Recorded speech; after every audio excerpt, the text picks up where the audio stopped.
नमस्कार, CSK news में आपका स्वागत है। तो दोस्तों आज हो गया 23 नवंबर, जो फटाफट ब्रेकिंग न्यूज़ निकल के आ रही है कि करके आपको बताएंगे। तो दोस्तों टारगेटेड किलिंग के बाद जम्मू कश्मीर में एनआईए की मुहिम तेज, आतंकियों के खिलाफ कई जगहों पे ताबड़तोड़ छापेमारी की गई है। जी हाँ, इसके बारे में आपको बताएंगे। कमर तोड़ने की तैयारी में दूसरी बड़ी अपडेट, केंद्रीय मंत्री जितेंद्र सिंह ने कहा गुलाम जम्मू कश्मीर को हासिल करना अगला एजेंडा, यानी पीओके पर चढ़ाई को लेकर इंडियन आर्मी और मोदी सरकार की रणनीति स्पष्ट। दूसरी बड़ी अपडेट, तीसरी बड़ी खबर में आपको बताएंगे प्रधानमंत्री नरेंद्र मोदी, जी हां, इसके बारे में आपको बताएंगे। पीएम मोदी के ऐलान के बाद किसान संगठनों ने एक तरीके से किसान संगठनों का किसान छोड़ रहे हैं उनका साथ। चौथी अपडेट निकल के आ रही है। तो दोस्तों बड़ी खबर निकल के आ रही है, पाकिस्तान के F-16 को मार गिराया था एयरफोर्स के विंग कमांडर अभिनंदन को मिला वीर चक्र। ये भी आपको बताएंगे। सब कुछ खबरें एक एक करके जानेंगे। जहां पे हांगकांग में नया कानून, पब्लिक स्कूलों में लहराना पड़ेगा चीन का झंडा, गाना होगा चीनी राष्ट्रगान। एक बार फिर से ताइवान की तरह चाइनीज दादागिरी कर रहे हैं। तो दोस्तों एक एक करके खबरें विस्तार से बताएंगे। जहाँ पे अफगानिस्तान का वो इलाका जहाँ पैर रखने में भी तालिबान को लगता है डर, वो उसके बारे में आपको बताएंगे। यानी ISIS खुरासन जो है वो अपनी पकड़ अफगानिस्तान में बना रहा है। तो एक एक करके खबरें विस्तार से आपको बताएंगे। लेकिन उससे पहले एक छोटा सा मैसेज, अगर आपने चैनल को सब्सक्राइब नहीं किया तो पल पल के अपडेट के लिए चैनल को सब्सक्राइब करें। और अगर आप भी मानते हैं कि प्रधानमंत्री नरेंद्र मोदी के नेतृत्व में चीन और पाकिस्तान दोनों को मुंहतोड़ और करारा जवाब देगा, तो इस वीडियो को लाइक करके अपना समर्थन दर्ज कर। दोस्तों दरअसल पहली बड़ी अपडेट निकल के आ रही है। टारगेटेड किलिंग के बाद जम्मू कश्मीर में आतंकियों के खिलाफ एनआईए की मुहिम तेज, कई जगहों पे ताबड़तोड़ हुई छापेमारी। राष्ट्रीय जांच एजेंसी एनआईए ने सोमवार को जम्मू कश्मीर के कई स्थानों पर छापेमारी की गई है। आतंकवाद से जुड़े एक मामले में जम्मू कश्मीर में कुछ स्थानों की तलाशी भी ली गई है। आपको बता दें कि टारगेटेड किलिंग के बाद जम्मू कश्मीर के कई जिलों में आतंकी गतिविधियों के खिलाफ अभियान तेज कर दिया गया है। लगातार तलाशी की जा रही है, छापेमारी भी हो रही है। एएनआई न्यूज एजेंसी की राष्ट्रीय जांच एजेंसी एनआईए ने जानकारी दी है। सोमवार को आतंकवाद से जुड़े एक मामले में जम्मू कश्मीर में कुछ स्थानों की तलाशी ली। श्रीनगर के कुछ अन्य जगहों पर छापेमारी की गई है। आपको बता दें कि जम्मू कश्मीर के कई जिलों के कई जगहों पर एनआईए और सीआरपीएफ साथ मिलकर तलाशी कर रहे हैं।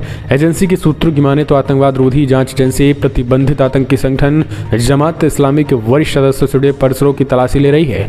हालांकि सुरक्षा को देखते हुए गुप्त जानकारी साझा नहीं की गई है। कम से कम 40 स्थानों पर तलाशी ली जा रही है। आपको बता दें कि आतंकियों की कमर तोड़ने के लिए जम्मू कश्मीर में एनआईए की ताबड़तोड़ कार्रवाई जारी है।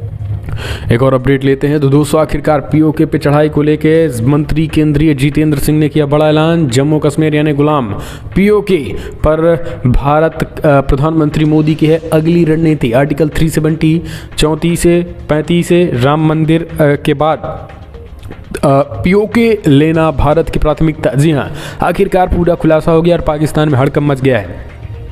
केंद्रीय मंत्री जितेंद्र सिंह ने रविवार को बड़ा ऐलान करते हुए पाकिस्तान के कब्जे वाले जम्मू और कश्मीर को दोबारा प्राप्त करना अगला एजेंडा बता दिया है।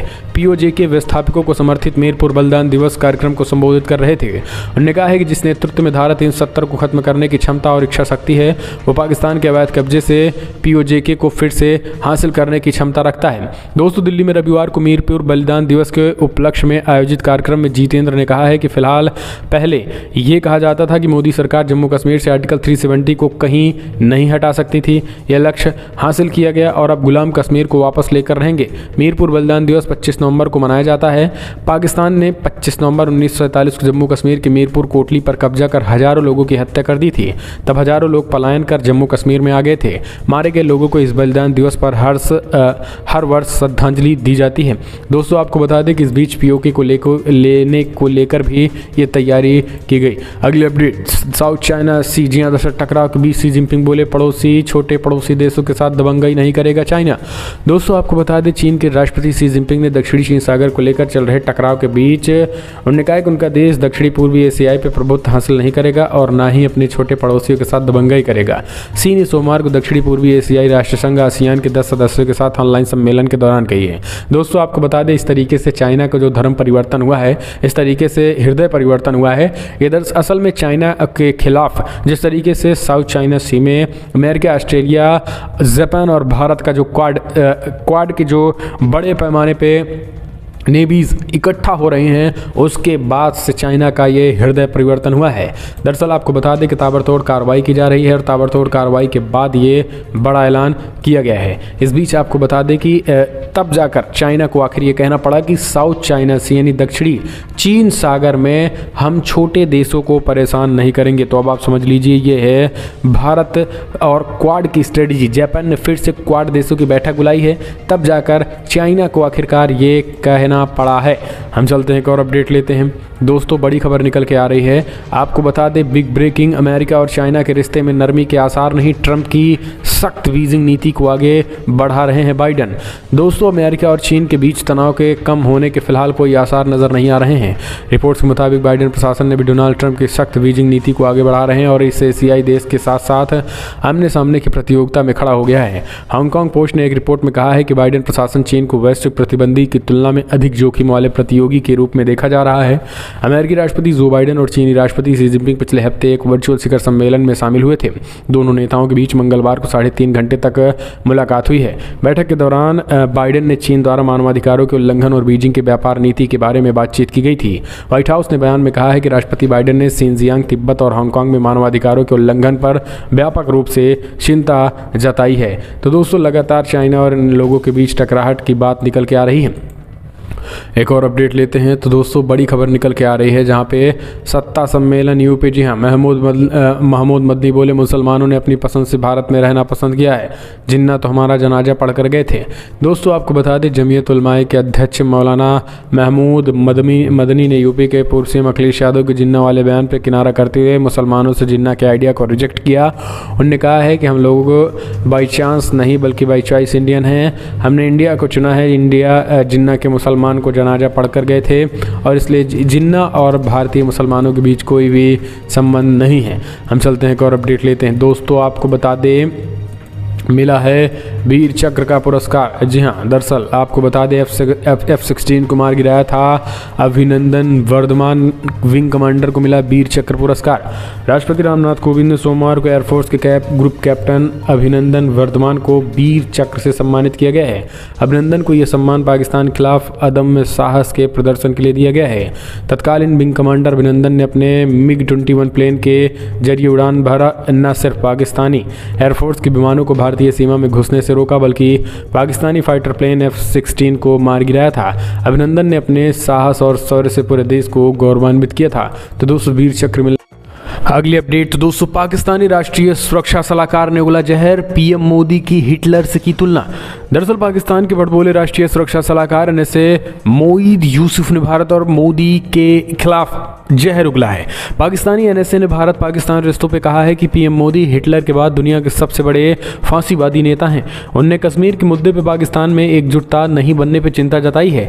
कहा है कि पाकिस्तान के सर्वोच्च राष्ट्रीय हित की रक्षा के लिए कश्मीर और राष्ट्रीय सुरक्षा के मुद्दों पर आम सहमति जरूरी बताई है।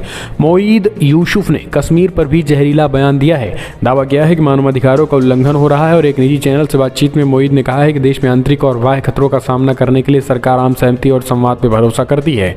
अफगानिस्तान में जारी स्थिति में के बारे में मोईद यूसुफ ने कहा है कि पाकिस्तान अफगानिस्तान की नई सरकार को अपनी जमीन का इस्तेमाल किसी भी देश में आतंकवाद भड़काने के लिए नहीं करने देगा। पाकिस्तानी NSA ने इमरान सरकार के मंत्री फवाद चौधरी के उस बयान को ही खारिज कर दिया। हम चलते हैं एक और अपडेट लेते हैं। राष्ट्रपति कोविंद ने भारत के वीरों को शौर्य चक्र अन्य वीरता पुरस्कारों से सम्मानित किया। जान की बाजी लगाकर देश की रक्षा करने वाले भारतीय सेना के नायकों को राष्ट्रपति रामनाथ कोविंद द्वारा वीरता पुरस्कार से सम्मानित किया गया है। राष्ट्रपति भवन में आयोजित रक्षा अलंकरण समारोह में प्रधानमंत्री मोदी और रक्षा मंत्री राजनाथ सिंह समेत कई वरिष्ठ नेता व सैनिकों के परिवार मौजूद हैं।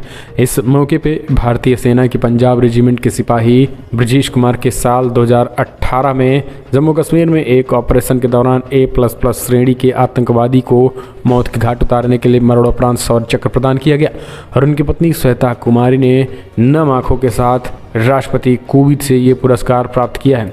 तो ये एक अच्छी खबर। हम चलते हैं एक और अपडेट लेते हैं। हांगकांग में नया कानून, पब्लिक स्कूलों में लहराना पड़ेगा चीन का झंडा, गाना होगा चीनी राष्ट्रगान। जी हाँ, चाइना की दमनकारी नीतियों को समझो। हांगकांग में नए कानून के तहत अब निजी स्कूलों में चीन का झंडा लहराया जाएगा और चीनी राष्ट्रगान गाया जाएगा। विशेषज्ञों ने इस कानून को खतरनाक बताया है। उन्होंने कहा है कि इससे बच्चों में चीन के प्रति लगाव की भावना बढ़ाने की कोशिश की जा रही है। अमेरिका के वॉइस ऑफ अमेरिका ने एक सरकारी बयान के हवाले से बताया है कि इस नई नीति का उद्देश्य राष्ट्रीय शिक्षा को बढ़ावा देना और छात्रों में राष्ट्रीय भावना को विकसित करना है। बयान में कहा गया है कि राष्ट्रगान से जुड़े नियम के जरिए छात्रों में चीनी लोगों के प्रति लगाव और राष्ट्र भावना को बढ़ाया जाएगा।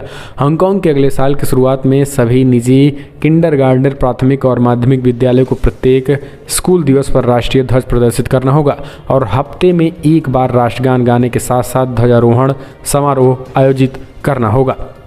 इस साल जून महीने में राष्ट्रगान अध्यादेश के कानून के बाद इस जनादेश की घोषणा की गई है और इस नए नियम के तहत राष्ट्रगान या ध्वज का अपमान करने की किसी भी गतिविधि को अपराध माना जाएगा और ऐसा करने वालों को सजा मिलेगी, जिसके जरिए सरकार की कोशिश उन लोगों की आवाज़ को दबाना जो चीन के अत्याचारों और मजबूत होती पकड़ का विरोध करते हैं। हम चलते हैं एक और अपडेट। राजनाथ सिंह की चेतावनी से बौखलाया पाकिस्तान। विदेश मंत्री और NSA मोईद यूसुफ ने जमकर उगला जहरी, हमने आपको बताया। इस बीच अगली अपडेट लेते हैं। तो दोस्तों, रक्षा हितों में कोई समझौता नहीं करेगी सरकार। S-400 की खरीद से भारत रूस सैन्य संबंधों के नए युग की होगी शुरुआत। दोस्तों, पिछले एक दशक में अमेरिका, फ्रांस और इजराइल जैसे देशों के साथ सैन्य संबंधों को मजबूती मिलने की वजह से ये सवाल उठता रहा है कि क्या भारत अपने पारंपरिक सैन्य आपूर्तिकर्ता मित्र राष्ट्र के रूस के साथ धीरे धीरे सैन्य खरीद घटा लेगा।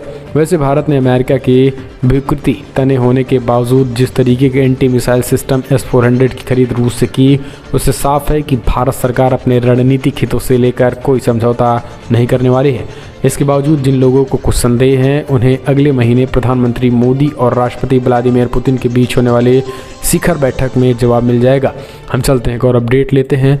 दोस्तों, आपको बता दें, अमित दिल्ली पहुंचा। त्रिपुरा हिंसा का मामला, गृहमंत्री अमित शाह से मिले TMC सांसद। जी हां, विप्लव देव सिम्हा की रिपोर्ट। दोस्तों, त्रिपुरा में पुलिस की कथित बर्बरता और पार्टी की पश्चिमी बंगाल यूनिट की युवा शाखा के सचिव सायनी घोष की गिरफ्तारी को लेकर तृणमूल कांग्रेस ने सांसदों ने सोमवार को केंद्रीय गृह मंत्री अमित शाह से दिल्ली में मुलाकात की है। मुलाकात में के बाद सांसद कल्याण बनर्जी ने बताया है कि गृहमंत्री अमित शाह ने इस मामले में त्रिपुरा के मुख्यमंत्री से बातचीत की है। उन्होंने कहा कि हमने गृहमंत्री को बताया है कि कैसे TMC नेताओं को गिरफ्तार किया गया और सांसदों को पीटा गया है। अमित शाह ने कहा है कि उसने रविवार को त्रिपुरा के मुख्यमंत्री से फ़ोन कर बातचीत की और राज्य में मामले की रिपोर्ट मांगी है। हम चलते हैं एक और अपडेट लेते हैं। तो दोस्तों, बड़ी खबर निकल के आ रही है। पूरे पाकिस्तान में 25 नवंबर को बंद रहेंगे पेट्रोल पंप। इमरान सरकार की एक गलती का खामियाजा भुगतेंगे आम नागरिक। आर्थिक संकट और बढ़ती महंगाई के बीच पाकिस्तान सरकार की मुश्किलों में एक बार फिर से इजाफा होने जा रहा है। देश में ईंधन की भारी किल्लत हो सकती है और यहाँ Pakistan petrol pump dealer association ने घोषणा की है कि वो 25 नवंबर को राष्ट्रव्यापी हड़ताल करेगा, क्योंकि सरकार डीलरों का मुनाफा 6% बढ़ाने में विफल रही है। एसोसिएशन को सूचना सचिव नोमान अली ने कहा है कि 25 नवंबर को देश भर में पेट्रोल पंप बंद रहेंगे। उन्होंने बताया है कि सरकार ने उनकी मांग नहीं मानी है, जिसके चलते उन्हें ये फैसला लेना पड़ा है। अली के मुताबिक सरकार के साथ तब तक कोई बात नहीं की जाएगी जब तक वो मुनाफा 6% तक नहीं बढ़ा देते हैं। सरकार पेट्रोल डीलरों के मार्जिन बढ़ाने में काफ़ी आनाकानी भी की जा रही है।